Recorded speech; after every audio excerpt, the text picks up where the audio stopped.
É isso que precisamos estar durante toda a nossa vida.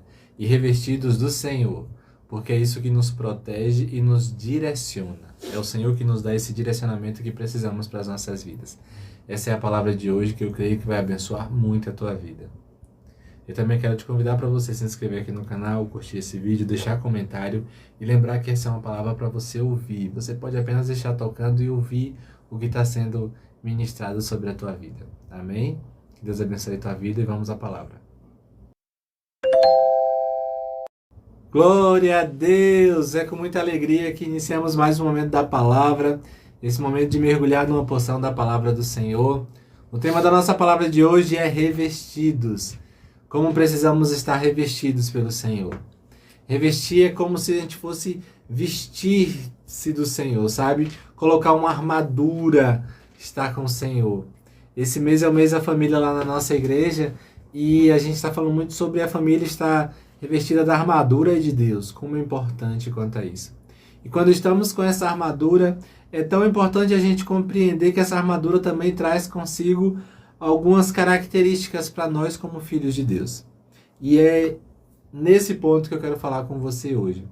A nossa palavra está baseada em Colossenses capítulo 3, versículo 12, que nos diz o seguinte: revesti-vos, pois, como eleitos de Deus, santos e amados, de entranhas de misericórdia, de benignidade, humildade, mansidão e longanimidade.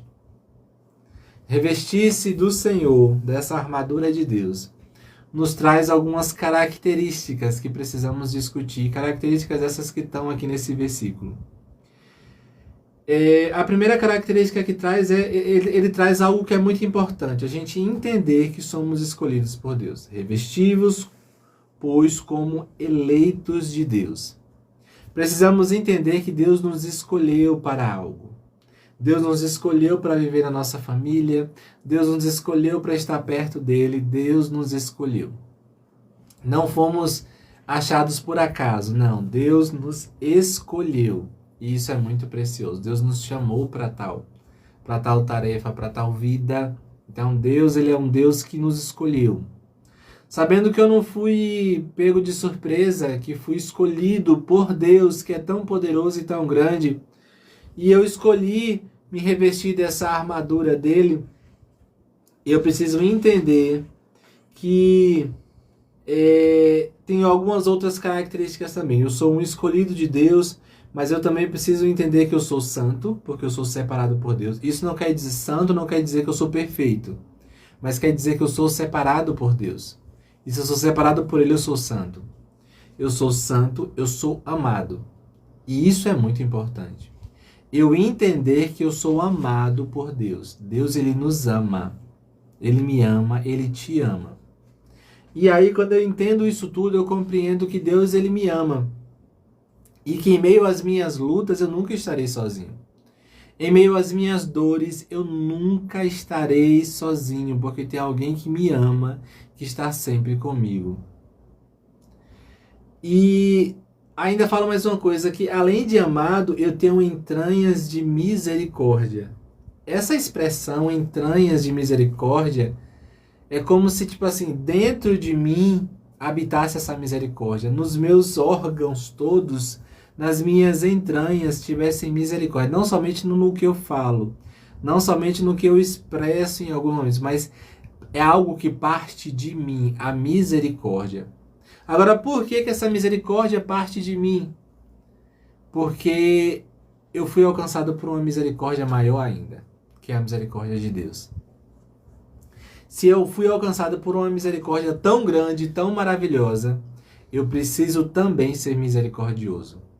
Então eu não posso me entregar a uma maldade em meu coração, a uma impaciência com o outro. Não, eu não posso. Porque Deus, ele foi tão bom e tão paciente comigo. Sabe? Deus foi tão bom e tão paciente com você. Então você não pode se entregar a essa impaciência, essa falta de misericórdia para com o outro. Eu preciso também ser misericordioso com o outro, porque Deus foi misericordioso comigo. E isso é muito, muito precioso. E aí também fala que entranhas de misericórdia, de benignidade. Essa benignidade é ser bom, é ser, sabe, é ser bondoso com o outro. E isso, quando todos isso aqui estão referidos a essas entranhas, sabe, algo que parte de dentro de mim. Não é algo que eu preciso me esforçar e buscar no outro, não, é algo que está já dentro de mim. Essa misericórdia, essa bondade para com o outro, sabe? Isso tudo é porque Deus ele já fez isso primeiro comigo. Se eu trabalho isso em mim é porque Deus fez isso comigo primeiro. Deus foi bom comigo antes mesmo de eu entender qualquer coisa. Então eu preciso entender isso. A bondade é algo que precisa partir de dentro de mim. Eu preciso deixar ela cultivada em meu coração, para quando eu precisar, eu só ir lá e usar. É como você precisa, se você gosta muito de utilizar limão durante o seu dia a dia, seja para o suco, seja para qualquer coisa, aí você planta um pé de limão no seu quintal. E aí quando você precisa, você vai lá e tira. Você não precisa ir no mercado para comprar ou na feira, não. Você já tem ali no seu quintal. Só é você ir lá, tirou e usou. E aí essa é a estratégia que a gente precisa entender para o nosso coração. Para essa misericórdia, para essa benignidade, já precisa estar lá disponível para ir lá e pegar.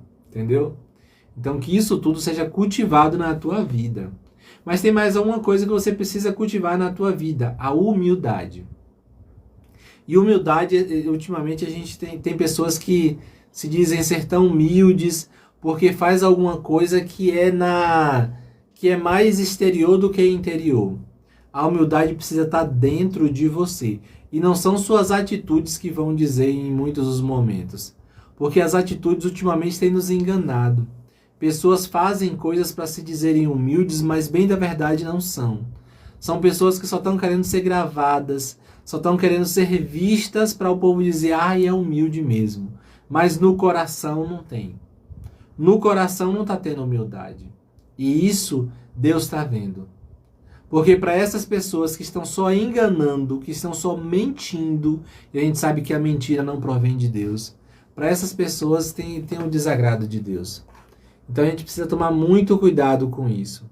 Que a humildade seja algo que parte do nosso coração, seja algo verdadeiro nosso. Não pode ser um negócio que, sabe, que é forçado, que é só para ser gravado, só para ser visto. Não, de forma alguma. Que seja algo natural seu, a humildade. Amém? Algo também que precisa partir do nosso coração é a mansidão. Mansidão é ser manso, é ser calmo, ser pacífico. E como a gente precisa de gente assim ultimamente? A gente precisa de pessoas calmas, pacíficas, mansas. Pessoas que não se agradam com a briga, com a tribulação. Pessoas que buscam aquilo que é pacífico. Pessoas que semeiam sementes de paz, sabe? Seja manso no seu falar. Seja manso, sabe? A pessoa mansa no falar é aquela pessoa que é calma, que transmite paz para o outro, só numa conversa simples, sabe? Que tem sempre um bom conselho, que está sempre ali colocando a pessoa para frente, nunca tentando derrubar a pessoa, colocar para baixo. Então que a mansidão seja algo que está cultivado já no teu coração. E uma última coisa que ele traz aqui é a longanimidade. E a longanimidade a gente vai entender como algo que é uma característica, uma qualidade nessa pessoa, que essa pessoa não, tipo assim, para todas as outras coisas que a gente falou aqui, misericórdia, benignidade, humildade, mansidão, todas essas coisas a pessoa vai ser longa nisso tudo, sabe? Ela vai alongar essas coisas em sua vida. Essa pessoa ela vai fazer com que essas coisas durem por muito e muito tempo. Ela não vai ser só boa por um tempo, ela não vai ser só humilde por um tempo. Ela vai esticar todas essas coisas na sua vida o máximo possível. E essa longanimidade traz essa ideia de que a gente vai estar sempre com o Senhor e que a gente vai estar sempre cultivando essas coisas com o Senhor, porque a gente quer essas boas qualidades em nós. Então você percebe que tudo isso é um trabalho que eu preciso escolher cultivar na minha vida, sabe? É um trabalho que eu preciso escolher para mim, sabe? E nisso tudo eu compreendo que quando eu resolvo vestir a armadura de Deus, eu vou desenvolver essas coisas em mim. Porque a armadura de Deus não é só uma armadura por si só. É algo que traz características para mim. Então, se eu entendo isso, se eu compreendo isso, eu deixo Deus agir no meu coração. Eu confio no Senhor. E confiar no Senhor é deixar que Ele faça a obra em você. Parar de atrapalhar a obra do Senhor. Parar de querer terceirizar o que Deus quer fazer na tua vida. Deus não quer que você terceirize, que você facilite as coisas em alguns momentos. Ele vai querer fazer do jeito certo, sabe? Tem coisas que não dá para você facilitar, não dá para você agilizar. Tem que deixar acontecer no tempo certo, sabe? Não adianta você querer agilizar o fermentar de um pão e querer colocar logo no forno, porque não vai dar certo. Não vai dar tão certo quanto deveria dar, talvez. Ou talvez nem dê certo. Então você precisa esperar o tempo certo das coisas acontecerem. E aí, quando o tempo certo acontecer, tudo vai dar bem. Então que você entenda isso, que você compreenda isso. E saiba que Deus ele tem boas qualidades para o teu coração. Mas para isso você precisa escolher se revestir do Senhor. Então que você faça essa escolha hoje, revista-se do Senhor, sabe? Aprenda tudo o que o Senhor tem para a tua vida e bota em prática, porque revestir-se do Senhor é isso. É ouvir a palavra do Senhor e colocar ela em prática. Então que você coloque em prática tudo isso que a gente ouviu e discutiu aqui nessa noite e que isso faça sentido no teu coração. E se não fizer sentido ainda, lute para que faça, porque isso é o melhor para as nossas vidas. Amém? Eu quero orar por você nesse momento também para a gente selar essa palavra em nosso coração. Vamos orar? Pai, de tão grande amor e cuidado, eu te louvo e te agradeço, Senhor, pela tua bondade e misericórdia. Ó Deus, reveste-nos do Senhor, Pai. Tira o que não agrada de nós mesmos, ó Pai. E reveste-nos do Senhor, Pai. Porque queremos desenvolver as boas qualidades que o Senhor tem para as nossas vidas, ó Deus. Queremos desenvolver aquilo que o Senhor tem para as nossas vidas, ó Pai. Não queremos mais viver para nós mesmos, nós queremos viver para o Senhor. Então reveste-nos do Senhor, Deus Santo. Reveste-nos da tua armadura, da tua boa armadura, que nos fará vencer a luta. Obrigado por tudo, Pai de amor. Seja conosco, tende misericórdia de nós. Nós te pedimos, ó Pai, te pedimos isso em nome de Jesus. Amém e amém. Que Deus abençoe tua vida, que Deus te fortaleça cada dia mais e mais e escolha se revestir do Senhor todos os dias. Amém?